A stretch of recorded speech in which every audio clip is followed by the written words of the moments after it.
Hi, everyone. It's me, Tim. Today, I want to talk to you about color blindness, and specifically, my color blindness, which is a weird one, the weird form of it. I want to talk to you about exactly what my color blindness is, and then I want to talk about how it's affected how I play games and make games. So, I have a form of color blindness. I think the total description is adult onset progressive full spectrum color blindness. What this means is I had full color vision when I was a child and as a teenager, but starting when I was 20, I missed one of those Ishihara color plates. You probably have seen them at the optometrist. There's a bunch of little bubbles, and they spell out a 1, 2, or 3-digit number, and you have to tell the optometrist the number you see. I've taken those several times. I always got all the numbers. They just do it really fast, I think, to see if you have macular degeneration, because one of the first indications of macular degeneration is color loss. Well, when I was 20, I was in college, I wanted contacts. I didn't want to wear glasses anymore. And my optometrist, who I'd used all throughout my life, he said, well, let's just knock out some plates. And he put some out. And the first one, I didn't see a number in it. And I thought he was kidding. I was like, this is one of those test ones, right? That doesn't have a number. He goes, no, there's a number in it. And he looked on my chart and he said, you saw that number 5 years ago. I couldn't see the number. He did the entire 38 set, and that was the only one I couldn't see. So he noted it.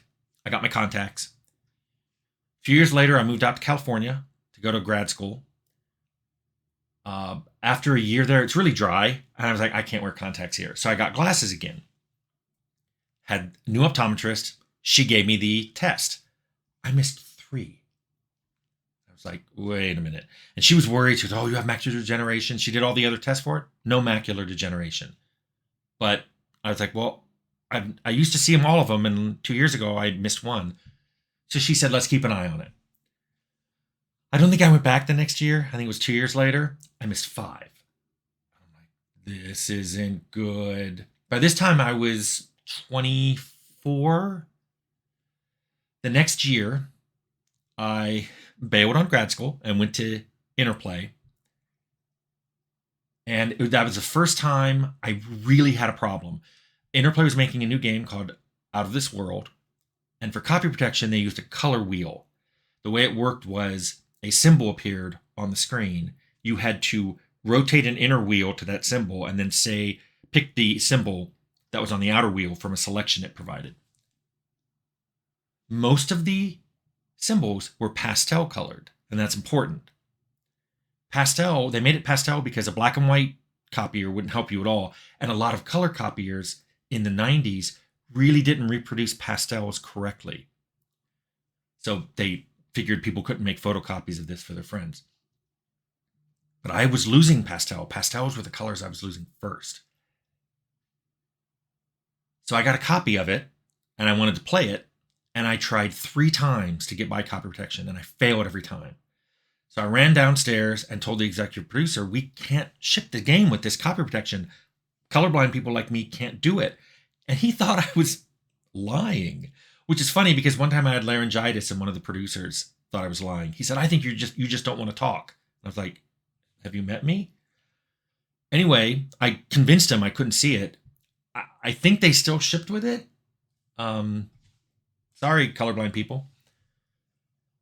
But what was interesting is every year or two when I went to the optometrist to see if my prescription changed. I asked them to do it, to test me with the Ishihara plates, Ishihara. And it was getting worse and worse and worse and worse. Just so you know, 2 years ago, and I'm in my 50s now, so I'd be 54, 55, I missed 26 of the 38. In fact, the optometrist is like, okay, yeah, you're not doing well. We just plate. And occasionally I go, wait, that's a 37. I don't match. I'm not really red-green. I'm not really blue-yellow. It's across the spectrum. For some reason, I'm holding on to my blues longer. I've lost a lot of reds and greens. There's a reds and greens that I remember, but don't see. Deep blue, I still have that, but like unless the sky is a rich azure, it usually looks battleship gray to me. I bought a brown shirt. Turns out it was green. Years ago, I was at Disneyland. I bought a tan shirt. It was orange. Why would Disneyland make an orange shirt? I don't know. A few years ago, when I was still in Obsidian, I was explaining this to the company-wide art director, Rob Nestler, who, by the way, was also the 3D art director at Interplay when we made Fallout. And he was trying to grasp how I saw the world. And I was trying to describe it as sepia, but not quite, like watercolor.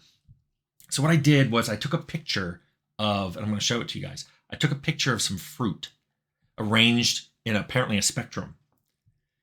And I put it in Photoshop and I desaturated it. I moved the desaturation bar just until I saw it change. And then I moved it back up to where I couldn't see it. And I showed him a side by side. I said, these two pictures look the same to me. I'm going to show them to you now. So for me, both sides of this picture look exactly the same, except maybe the left side is a little brighter, but pretty much they look the same. This made the art director sad. He said, wow, you really don't see color well. And I said, yeah, imagine being in my shoes and trying to pick out a bunch of bananas. It's like I bring home green bananas all the time. And when everybody was playing Skyrim and saying, this is so monochromatic, I was like, welcome to my world. Because I think Skyrim looks great. And I think the color palette is just as rich as a lot of other games I play. Which, let me tell you about playing games for me is rough sometimes. When we were making Wildstar at Carbine, the art director liked making creatures that blended into the background. And for me, it was really hard to see them. But he said, well, that's what they should look like because they evolved in nature. And I'm like, but we're not trying to make this game realistic. We're trying to make it fun. When I came to Obsidian, they were making a game in an armored warfare, a tank game. I tried playing it and I kept shooting my friends because friendly fire was on because I couldn't tell the difference between the green outlines and the red outlines. This has been going on for me now, probably starting about 15 or 20 years ago. It was really hard for me to play some games. If you played World of Warcraft, it was years before they put a colorblindness mode in the crafting so that next to the recipe names, there'd be like a plus or a plus plus or a plus plus plus, depending on what level of difficulty it was. For me, once they weren't gray, they pretty much all looked like the same difficulty. So I couldn't tell whether a crafting recipe was going to get me points or not, make my crafting go up. When we made Fallout, I was somehow in charge of the palette, but I did it all with RGBs. And there's a story once of, I know I've told it somewhere, where I had to approach Leonard Barsky, the art director, and say, hey, there are some colors here you're not using. So you better use them or I'm going to take them and put them on other things. Well, it was all the blues and yellows. And he said, no, I'm saving those. That's going to be the player's starting suit, because we hadn't made the vault suit yet. And sure enough, that's where the vault suit came from. It used blue and yellow, those two ramps, which he deliberately wasn't using in other things so the player would pop when you saw them on the screen. Well, when we were making Outer Worlds, I wanted to make sure that I could play this game. And since normal colorblindness settings don't work for me, when they say, oh, there's like diplochromacy, there's like red-green colorblindness and blue-yellow. Those don't work for me. Often I click them and it becomes hideous colors and I'm like, I can see the difference, but everything looks vomit-inducing. So what I did was, this is for Glenn and Chris, our UI artist and our UI designer, I had them do all the initial UIs for the Outer Worlds in grayscale. You could use anything you wanted as long as it was gray. And they would put it in, or they would show them to me, and sometimes even put them in the game that way, and I could play the game. Then they could add color to it, because at that point, you can change the color as long as you don't change in HSV space the value. I'm fine. So they made all the UIs that way. So I could easily see when, my health was getting low, and the color would change, or icons were different colors and shapes. because you could see it in grayscale, it meant I could definitely see it, but it also meant that worked for everyone, regardless of what kind of colorblindness they were. Because if I can see it, anyone who's colorblind can see it. So that turned into the UIs that we shipped with. So we didn't need a colorblindness setting because there was no need for it. To this day, when I play games, I will occasionally buy a game and I'm having a lot of trouble playing it because red-green is like game developers' favorite, like enemy and friendly, or oh, your health bar is getting low, it's turning from green to red. I can't see that, and neither can a lot of other colorblind people. It's frustrating, but people are gradually getting better, and we're also getting better at adjusting font sizes and doing subtitles, just so that everybody can play the game, and that makes sense. By the way, we wanted bigger fonts, but we were having trouble doing them, which is why we added them. We had font sizes in Outer Worlds and then expanded it later after we shipped. So now I'm 57. It seems to have roughly stabilized at about half of my color vision half of the Ishihara plates are missing, which means a good spectrum of the world just looks plain to me.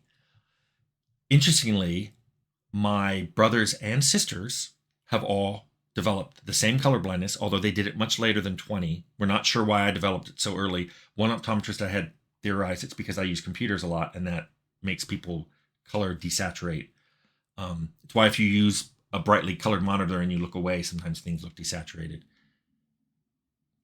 My mother started losing her color vision in her 50s, and her father, my grandfather, he was always colorblind as far as anyone could remember, and as far as he could remember. So if he developed it early on. He might have even been born with it, but that's the line it comes from. There's a mutation on my maternal line that generates this in men and women, which of course makes it a really bizarre colorblindness, because most colorblind people are men, because it's a defect on X, and since men have a Y, there's nothing to correct it, where women can only be colorblind if they have the same defect on both X. So it's a strange thing. It is a disability, but it's not something anyone can see. But it still affects, I dress myself. I drive. I know I can see the lights, but sometimes if I can at night and I look and it's the top one that's lit, boom. Went to Austin once. Was it Austin or Dallas? I was in Texas and the lights were on their side. And I was slowing down as I approached the intersection going, is left stop or is right stop? And the car next to me went through it. And I was driving going, left means stop, left means stop. Okay, I know how to drive here. Those are the kind of things I deal with. I was at the grocery store and I run the card and the cashier will say, press the green button to accept. And I'm like, could you tell me what button it is? One time a cashier was like, the green one. I told you the green one. I'm like, I'm colorblind. Use your words and tell me. She goes, bottom right. I was like, there we go. So it doesn't happen very often that it impacts my life. But when it does it in a very frustrating way.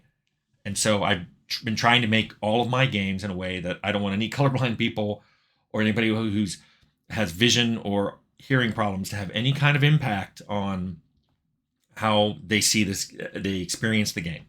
And that's why I'm really glad Microsoft has a lot of really cool accessibility options too for controllers. So a wide spectrum of people with different disabilities can still play and the games are accessible. And I think that's great because I'm one of them. Anyway, now you know. Thanks.